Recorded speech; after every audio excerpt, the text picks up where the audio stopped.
Hello friends, ओम श्री गणेशाय नमः। जय श्री कृष्ण। आप सभी का स्वागत है आपके अपने यूट्यूब चैनल पर। फ्रेंड्स, आज हम आपको इस वीडियो में बताने जा रहे हैं माघ मास की कृष्ण पक्ष की शर्तला एकादशी का शुभ मुहूर्त, पूजा विधि, व्रत पारण समय, महत्व और उपायों के बारे में। फ्रेंड्स, वीडियो शुरू करने से पहले आपसे रिक्वेस्ट है, अगर आप हमारे चैनल पर नए हैं और आपने अभी तक चैनल को सब्सक्राइब नहीं किया है तो प्लीज़ सब्सक्राइब कीजिएगा चैनल को, साथ ही प्रेस कीजिएगा बेल आइकन को, जिससे नए वीडियो से रिलेटेड नोटिफिकेशन आपको तुरंत प्राप्त हो सके। और वीडियो पसंद आने पर वीडियो को लाइक और शेयर जरूर कीजिएगा ताकि सभी भक्तों को इस वीडियो का लाभ प्राप्त हो सके। और कमेंट बॉक्स में जय श्री कृष्ण जरूर लिखिएगा। हिंदू धर्म में एकादशी एक महत्वपूर्ण तिथि है। एकादशी व्रत की बड़ी महिमा है। पद्म पुराण के अनुसार स्वयं महादेव ने नारद जी को उपदेश देते हुए कहा था कि एकादशी महान पुण्य देने वाली होती है। एकादशी प्रत्येक महीने में 2 बार आती है, एक शुक्ल पक्ष में, दूसरी कृष्ण पक्ष में। पूर्णिमा के बाद आने वाली एकादशी कृष्ण पक्ष की एकादशी और अमावस्या के बाद आने वाली एकादशी शुक्ल पक्ष की एकादशी कहलाती है। जो भक्त एकादशी के दिन उपवास करते हैं वह एकादशी के उपवास के नियमों का कड़ाई से पालन करते हैं तथा अगले दिन सूर्योदय के बाद ही उपवास का समापन करते हैं। एकादशी व्रत के दौरान सभी प्रकार के अनाज का सेवन वर्जित होता है। जो लोग किसी कारणवश एकादशी व्रत नहीं रखते हैं उन्हें एकादशी के दिन भोजन में चावल का प्रयोग नहीं करना चाहिए तथा झूठ व परनिंदा से बचना चाहिए। जो व्यक्ति एकादशी के दिन विष्णु सहस्त्र नाम का पाठ करता है उस पर भगवान विष्णु की विशेष कृपा बनी रहती है। माघ मास के कृष्ण पक्ष में आने वाली एकादशी को शर्तला एकादशी कहा जाता है। पद्म पुराण के अनुसार जो भी भक्त शर्तला एकादशी के दिन उपवास करते हैं, दान तर्पण और विधि विधान से पूजा करते हैं, उन्हें मोक्ष की प्राप्ति होती है और उनके सभी पापों का अंत होता है। पुराणों में बताया गया है कि जितना पुण्य कन्यादान, हजारों वर्षों की तपस्या और स्वर्ण दान से मिलता है, उससे अधिक पुण्य एकमात्र शर्तला एकादशी व्रत करने से मिलता है। इस व्रत को करने से घर में सुख शांति का वास होता है, मनुष्य को भौतिक सुख प्राप्त होते हैं, मृत्यु के बाद मोक्ष की प्राप्ति होती है। इस दिन की गई पूजा का विशेष महत्व होता है। शर्तला एकादशी यानी 6 प्रकार के प्रयोगों से युक्त एकादशी। इस एकादशी के दिन तिलों का प्रयोग 6 प्रकार से किया जाता है। पहला, तिल मिश्रित जल से स्नान। दूसरा, तिल के तेल से मालिश। तीसरा, तिल से हवन। चौथा, तिल वाले पानी का सेवन। पांचवा, तिल का दान। और छठा, तिल से बने पदार्थों का सेवन। जो लोग माघ मास की एकादशी का व्रत रखते हैं उन्हें सभी तरह के सुख प्राप्त होते हैं। शर्तला एकादशी के दिन काले तिलों के दान का बड़ा महत्व होता है। भगवान विष्णु को पंचामृत में तिल मिलाकर स्नान कराया जाता है। इस व्रत को रखने से आरोग्यता प्राप्त होती है। अन्न, तिल आदि दान करने से धन धान्य में वृद्धि होती है। फ्रेंड्स, अब आइए जानते हैं माघ मास की कृष्ण पक्ष की शर्तला एकादशी के शुभ मुहूर्त के बारे में। हिंदू पंचांग के अनुसार साल 2024 में माघ मास की कृष्ण पक्ष की शर्तला एकादशी का व्रत 6 फरवरी 2024 मंगलवार के दिन है। माघ कृष्ण एकादशी तिथि प्रारंभ होगी 5 फरवरी 2024 को शाम 5:24 पर और माघ कृष्ण एकादशी तिथि का समापन होगा 6 फरवरी 2024 को शाम 4:07 पर। व्रत पारण का समय रहेगा 7 फरवरी 2024 को सुबह 7:09 से सुबह 9:24 तक और हरिवासर समाप्ति का समय रहेगा 7 फरवरी 2024 को दोपहर 2:02 तक। फ्रेंड्स, अब आइए जानते हैं शर्तला एकादशी की पूजन विधि के बारे में। नारद पुराण के अनुसार ब्रह्म मुहूर्त में स्नान आदि से निवृत्त होकर भगवान विष्णु का ध्यान करते हुए सबसे पहले व्रत का संकल्प करें और भगवान विष्णु की प्रतिमा या तस्वीर स्थापित करें। इसके बाद गंगा जल में तिल मिलाकर तस्वीर पर छिड़के और धूप दीप करके घट स्थापना करें। फिर विष्णु सहस्त्र नाम का पाठ करें और उनकी आरती उतारें।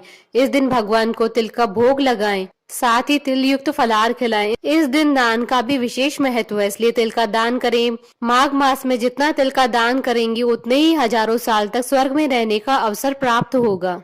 इस दिन शर्तला एकादशी की व्रत कथा जरूर पढ़ें या सुने। भगवान विष्णु की प्रिय तुलसी के समीप दीपक जलाएं। अगले दिन सूर्योदय के बाद व्रत का पारण करें।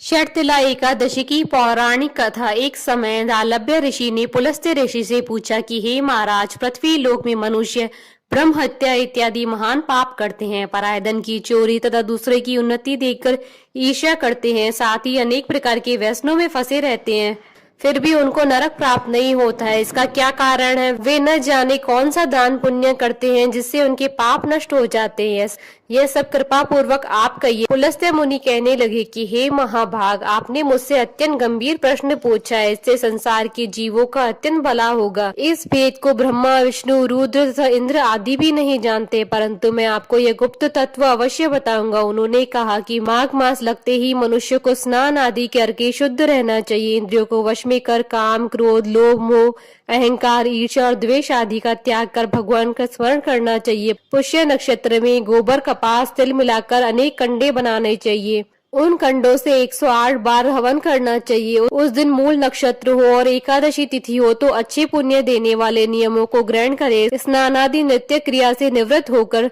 सब देवताओं के देव श्री भगवान का पूजन करे और एकादशी व्रत धारण करे। रात्रि को जागरण करना चाहिए। उसके दूसरे दिन धूप, दीप, नैवेद्य आदि से भगवान का पूजन करके खिचड़ी का भोग लगाएं। तत्पश्चात पेठा, नारियल, सीताफल या सुपारी का अर्घ्य देकर स्तुति करनी चाहिए। हे भगवान, आप दीनों को शरण देने वाले, संसार के सागर में फंसे हुए का उद्धार करने वाले, हे पुंडरीकाक्ष, हे विश्व भावन, हे सुब्रमण्यम, हे जगतपते, आप लक्ष्मी जी सहित इस तुच्छ अर्घ्य को स्वीकार करें। इसके पश्चात जल से भरा कुंभ ब्राह्मण को दान करे तथा ब्राह्मण को श्यामा, गौ और तिल पात्र दान देना उत्तम है। तिल स्नान और भोजन दोनों ही श्रेष्ठ हैं। इस प्रकार जो मनुष्य जितने तिलों का दान करता है उतने ही 1000 वर्ष स्वर्ग में वास करता है। तिल स्नान, तिल का उपटन, तिल का हवन, तिल का तर्पण, तिल का भोजन और तिलों का दान, ये तिल के 6 प्रकार हैं। इसके प्रयोग के कारण ये शर्तला एकादशी कहलाती है।